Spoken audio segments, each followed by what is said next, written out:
E vamos falar mais uma vez de Santos 1, São Bernardo 1 também na Vila Belmiro. O Santos que teve uma possibilidade de continuar pontuando mais, né, e subindo na tabela de classificação do nosso grupo D.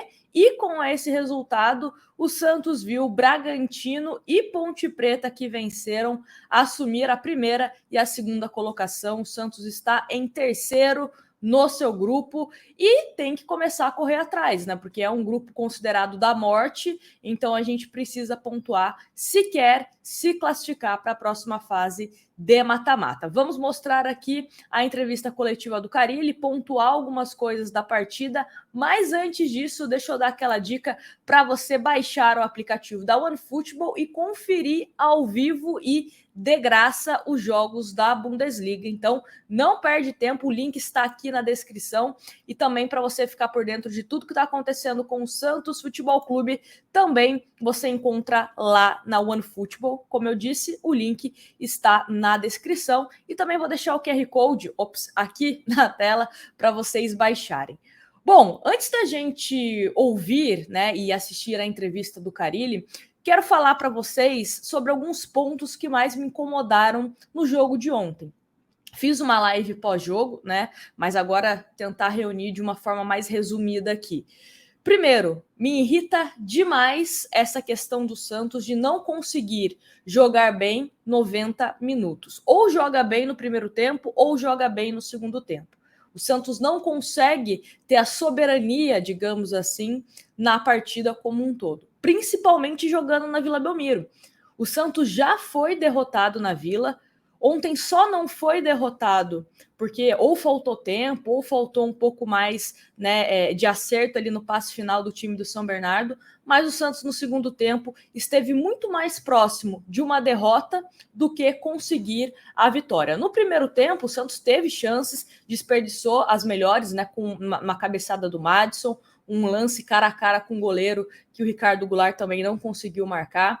Não aproveitou, né? Só quem fez o gol foi o Marcos Leonardo, mas ainda no primeiro tempo, ali nos 10 minutos, o Santos estava dando indícios, né, de que poderia sofrer um pouquinho mais, que o São Bernardo começou a incomodar mais a gente. E aí, qual que foi o grande X na questão? Pelo menos na minha avaliação, se você tem um outro ponto, coloca aqui nos comentários, mas foi a saída do Ângelo.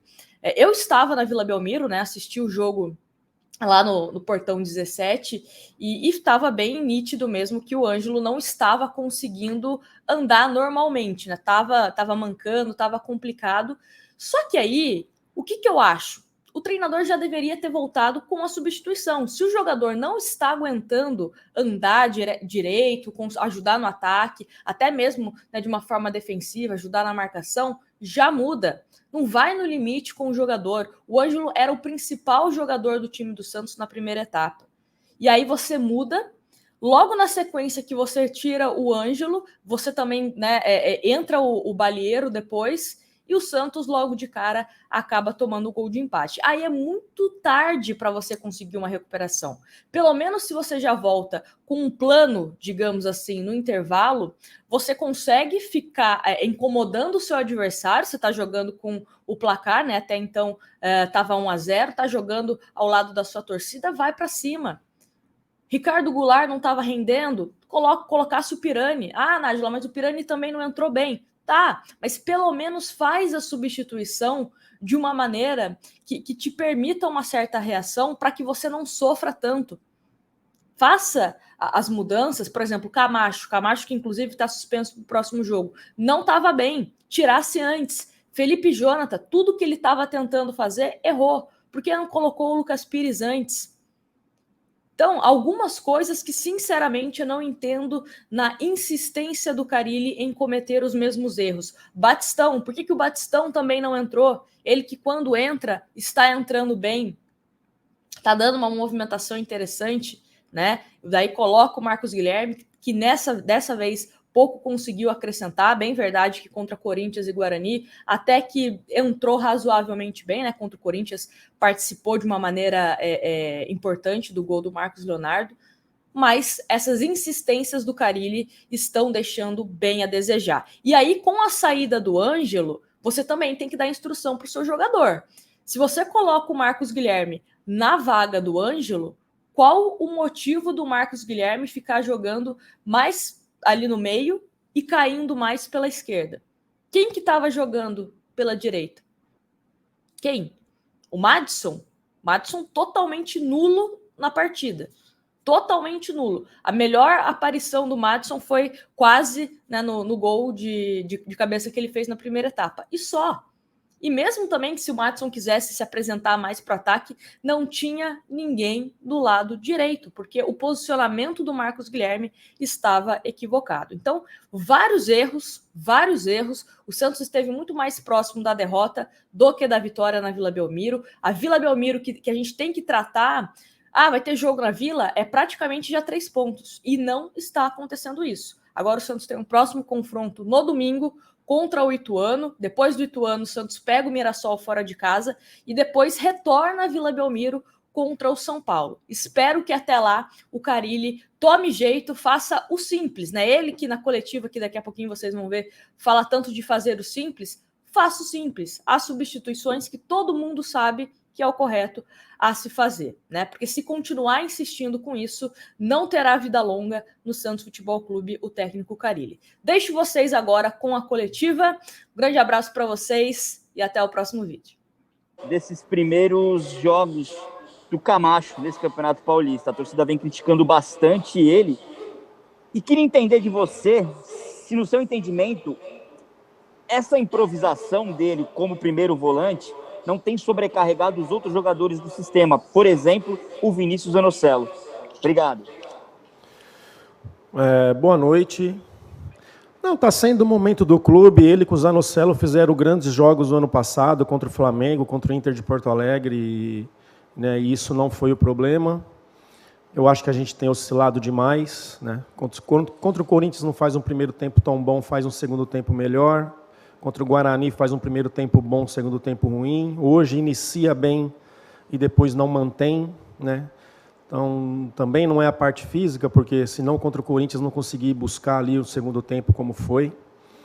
Então, acho que a gente tem se perdido, sim. A gente tem que reconhecer, tem que ter humildade, não só eu, parte tática, como os atletas também individualmente, que a gente precisa trabalhar mais para melhorar. Tira mais o sono ultimamente. Uma falha, como aconteceu no gol de São Bernardo, de posicionamento, e o jogador da equipe adversária finalizando cara a cara com o João Paulo, ou o meio campo do Santos, que não está conseguindo criar e tem sido passivo na marcação do adversário. Boa noite, Ademir. O que tira o sono é não jogar bem, né? Muitas vezes você perde o jogo, mas joga bem. Hoje a gente não merecia a vitória. A gente iniciou a partida bem, pressionando, criando oportunidades de gols, né? E daqui um pouquinho, 10 minutos para o final do primeiro tempo, a gente meio que se perdeu, errando muito passe, deixando de fazer o simples, deixando de ser simples na zona de segurança, e o adversário ganha moral e a gente acaba se perdendo no jogo. Então, não é o gol, não, né? Muitas vezes você ganha o jogo e vai chateado para casa pelo rendimento, e muitas vezes você perde o jogo e joga bem, né? Claro que o torcedor quer resultado, eu também quero resultado, mas o que mais tira o sono de um profissional, com certeza, é o desempenho. Hoje, pela primeira vez na Vila, a gente viu o torcedor agastado, um torcedor cobrando a equipe, vaiando em alguns momentos.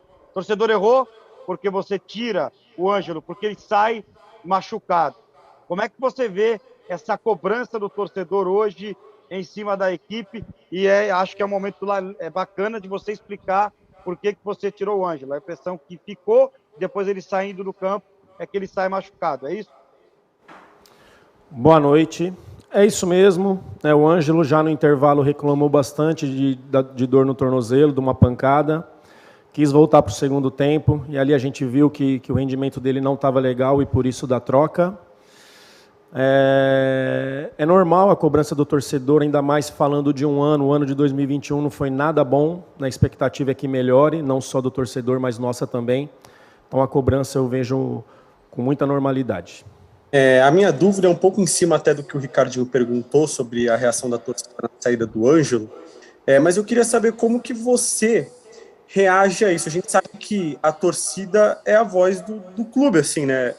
Independentemente de resultado, de estar jogando bem ou não, a torcida está insatisfeita com alguma coisa, e isso chega até você de formas. Uma delas é durante um jogo ou depois de um jogo no estádio. Eu queria saber, como essa é a primeira vez que isso acontece com você no Santos, Carille, como que você reage?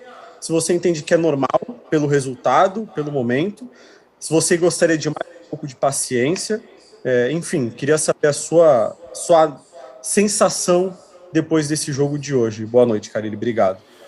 Boa noite. Não é a primeira vez, né? O ano passado aconteceu contra o América e contra o Palmeiras, não é a primeira vez. Não me incomoda, porque eu sei que tirar o Ângelo foi o certo naquele momento pelo problema que ele teve no tornozelo. Quase, já que ele não volta para o segundo tempo, a gente tentou um pouquinho mais, depois a gente viu ele mancando lá e não conseguindo acompanhar. Né? Quando ele chegou no banco ali, veio falando que estava com muita dor, né? Então, assim, por isso que eu sei que o torcedor é emoção, a gente tem que entender isso, mas eu sei o que a gente está fazendo ali também, junto com o meu departamento médico, o departamento físico, os auxiliares, o Arzu, que fica sentado do meu lado ali. É conversado e discutido, né? Repetindo, tinha dúvida de voltar com o Ângelo pelo segundo tempo, do jeito que ele estava no intervalo. Ele quis voltar e a gente tentou, e depois ali eu queria ter tirado já com 10, 12 minutos, quis deixar um pouquinho mais, acho que saiu por volta de 20 minutos, mas é isso, assim, em cima da sua pergunta, eu tenho que ter a consciência daquilo que está acontecendo ali, que muitas vezes o torcedor na arquibancada ali não tem essa visão de um jogador machucado, ou de que ele já veio para o intervalo machucado, né? O Ângelo vinha fazendo um bom jogo, fez um primeiro tempo legal, segundo tempo, alguns momentos, fez coisas legais, errou um pouquinho, né? E por isso a decisão de tirar ele naquele momento, por conta de estar sentindo o pé. Com relação a essa situação, que às vezes falta fazer o simples, que às vezes os jogadores precisam ali tomar decisões mais tranquilas para que o Santos não erre, principalmente em setores mais vulneráveis. O que precisa então acontecer durante os treinamentos, durante as suas conversas com os jogadores para que isso aconteça? E agora com a suspensão do Camacho para o próximo jogo, o Sandri já está disponível para retornar ao time do Peixe? Boa noite. O Sandri ainda não treinou comigo depois que machucou o tornozelo, teve Covid, na volta já machucou o tornozelo, então ele está muito tempo sem ir para campo, né?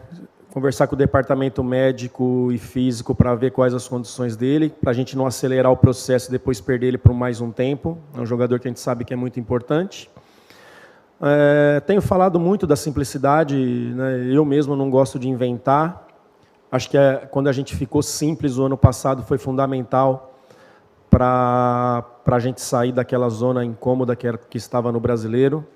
Então é trabalho diário, é repetição, tenho falado bastante, de fazer o passe no pé, de ajudar o companheiro com o passe, de se apresentar para jogar, de muitas vezes fazer um passe para trás, ficar com a bola, respirar. Tem horas que a gente é muito vertical, né? Muito vertical, lança a bola para um jogador no meio de 3, 4 algumas vezes, é ter essa paciência para você descansar e criar com a bola, mudando de corredor, com aproximação, com infiltração e com triangulação. Então eu acho que eu tenho que manter essa cobrança, que eu já venho desde o ano passado, né, para que a gente melhore o quanto antes aí e comece a fazer uns jogos mais equilibrados. Falasse sobre o Auro, que é um provável reforço do Santos, que já está no Brasil, fez exames médicos hoje, se eu estou bem informado, e que você falasse também sobre o Daniel Guedes, que pelo que eu ouvi, te agradava nos treinos, mas agora não está mais treinando com você, imagino que seja uma questão contratual, então que falasse do Auro que está chegando e do Daniel Guedes que provavelmente está saindo. Obrigado. Boa noite, Lucas. Sim, o Daniel vinha treinando bem, mas por questões contratuais aí não chegou num acordo, né? Tá chegando o Auro, que eu acompanhei bem aqui no Brasil antes dele sair, um bom jogador também. Como o Daniel vinha treinando bem, tinha toda a minha confiança.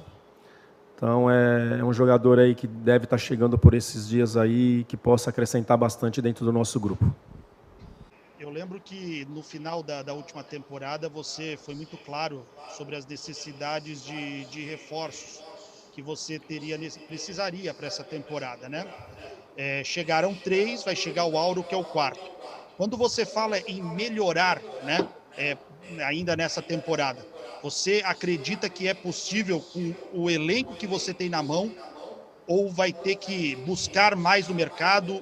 O comitê de gestão, o Edu Dracena, vão precisar te ajudar nesse trabalho, porque é preciso encorpar mais esse elenco.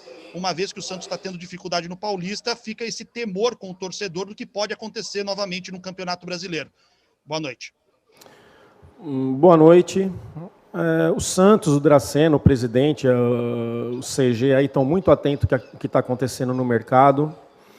É claro que a gente deixou bem claro essa questão de encorpar mesmo o grupo. A gente teve dificuldade, o Santos teve dificuldade de encontrar essas peças.